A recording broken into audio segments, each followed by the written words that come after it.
All right, so I got a question on bodybuilding.com. It was about trainer pay. And it's an interesting topic because I do like helping other personal trainers. I like it when another trainer breaks out of the box and starts their own gym or starts their own facility or becomes independent. I also like helping people that are in the organization, people that want to climb through the ranks. I just get a lot of enjoyment out of it, and most importantly, I get to help people in the gym. I get satisfaction out of helping someone that's in the gym that I work with, and that energy comes to me. Like, I get that back. It feels good because I mean I've never really been independent.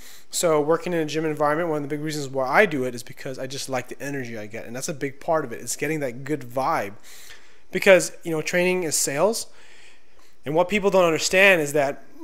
Well, I guess what people forget, depending on how self-driven you are, is that the environment is a big, important part of your success. Because, I mean, some people will succeed no matter how shitty your environment is, but if you are in with a good group of people, it just makes work more enjoyable. If you have a cool manager, it makes job work funner. It makes everything better. You make more money. Everything is great. So, and that's kind of one of the things that's really important to understand when it comes to kind of picking a gym to work at. And the question I got here today, let me get to it, was from someone on bodybuilding.com. I used to participate in the forums there. It's been a while since I actually participated, but I figured, hey, but then I left some. I was commenting a lot in the personal training section, or for personal trainers only. And let me read the question. It says here, I just have a few questions. I saw your post in Personal Trainer Pay Forum. I was wondering what chain gym you think would be the best to start at, experience and pay wise. Currently, I'm starting at Blink Fitness. I don't know where that is, but where it's $15 per half hour. Each session is 30 minutes. So essentially, if you train a full hour plus floor hours at $8 and orientation at $4, what do you think? Okay, there's a lot of different things that come to mind, and let me just start with my general overview of how I feel about trainer compensation. I really think, in my opinion, is that trainers should be paid at least 50% of the session.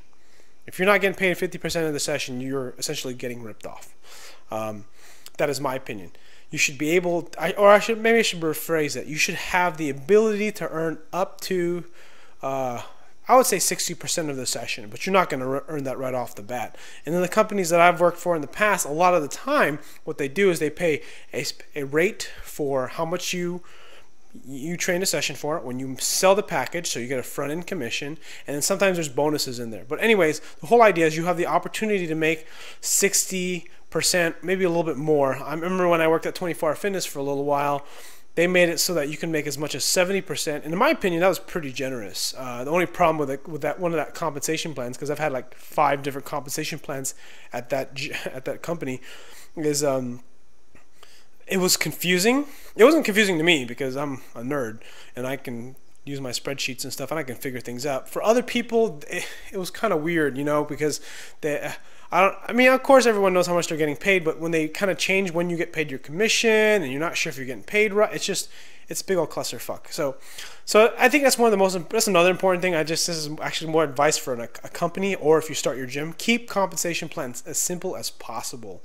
Now, when you start throwing in percentages in there, don't get me wrong, I like percentages because percentages are fair. But the problem is I think a lot of trainers don't, or most people, I should say, just don't like working with those numbers, especially when your compensation plan seems complicated, but it's not. Up to about 60% maybe a little bit more, maybe 62%. But what you want is that essentially the way they do it is that depending on either getting certifications or certain qualifiers like experience or number of session service, you get paid up in levels. So you have your base pay or your base session rate, and then you have like a front end commission when you sell a package, and then you have the last thing, which is kind of bonuses and throw-ins for hitting certain marks. So that's kind of my thing, and all those numbers, when you factor them all in, adds up to about 60%, or the opportunity to make up to about 60 to 65% ish. If a company pays 70%, I would say that's pretty generous, in my opinion. Okay, so what gym to start at? So I think 24 Hour Fitness or any big box gym would be a good place to work at. And the reason why I say that is because you get a chance, when you're new, you want to get in front of as many people as possible. A lot of people who go into personal training are not 100% sure what they want to do, whether they want to start their own gym, start their own personal training studio, become a manager, climb up the corporate ranks. They don't know because a lot of time there's no real linear path. You know, I've worked with a lot of trainers that have gone on to become club managers. I work with trainers that have kind of went into different areas, like in 24 Fitness, we have like operations side, more with like retail and stuff like that. So different. They don't know exactly where they're going to go. If they're going to go a traditional route, or they're going to go kind of more of an entrepreneurial or business route. So it's kind of like when you are able to work in a place where there's a lot of volume, you get a lot more exposure and you get a better feel for what the job is and what it means. And you also get to fail a lot, because that's a big advantage of working with a big gym. You get a lot of people in front of you. You're able to practice basically and build your business. And if you can make it in a gym, you can make it. I won't say you can make it everywhere, but you definitely can make it in a lot of other places. The one thing you did say that kind of concerns me, or something to take in consideration, or what would concern me, I don't know if it would concern you, but it would concern me, is that they pay for half-hour sessions. Now, I don't like half-hour sessions because you have to service a lot more people to make the same amount of money. Even though it does sound like a pretty decent deal, $30, you're basically making $30 an hour if you have 2 half-hour sessions back to back. The problem is you still have to do programming, and there's a lot more work involved, and people will say that, well, you're making X amount of dollars. It's kind of cool sometimes, but the problem is it can end up being a lot more work than you realize. And depending on what their systems are, whether you're doing any selling yourself, or if you have like a kind of a head trainer that does the selling. I know Custom Built PT has something set up like that where the trainers don't do a whole lot of selling, but selling is still important. Selling is going to always be important. Don't forget that. Where it's $15 per half hour, that's the main thing, because then you'll end up having a lot of holes in your schedule. So then you'll have like, you get paid for 30 minutes here, and you get paid for 30 minutes 2 hours from now. I mean, it just depends on what the volume is. So if there's not a lot of traffic in your gym, I wouldn't even really go to that gym. And even if there's not a lot of traffic, you know, one of the weighing factors when you decide to work at a place is the people. You know, because when you go and you meet a personal trainer, or you meet the manager, whether it be the club manager or specifically the person that you're going to be working in contact with, depending on what gym it is, you're basically interviewing them. And then this is more of my advice for new people, not really for experience. I have different advice for experienced people.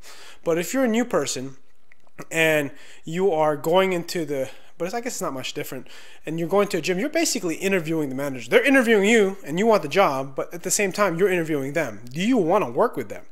Do they seem like the person you think you'd get along with?